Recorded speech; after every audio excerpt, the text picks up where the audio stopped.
పద్మావతి అయితే ఆయన ఏదో ప్రమాదంలో ఉన్నారని చెప్పి ఒక చోటుకు వెళ్తుంది. ఇంతలో అక్కడికి కుచల వస్తుంది. కుచల వచ్చి పద్మావతి పైన చేయి వేస్తుంది. ఎవరా అని చెప్పి వెనక్కి తిరిగి చూసేసరికి కుచల ఉంటుంది.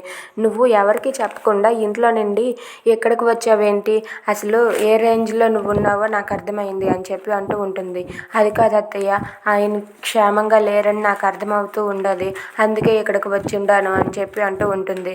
విక్కీ ఫోన్లో సేఫ్గానే ఉన్నానని చెప్పాడు కదా, మళ్ళీ నువ్వెందుకు టెన్షన్ పడతావని చెప్పి కుశల అంటే, లేదత్తయ్య నాకెందుకో నా మనసు చెప్తుంది సారు క్షేమంగా లేరని అర్థమవుతుంది అని చెప్పి అంటూ ఉంటుంది.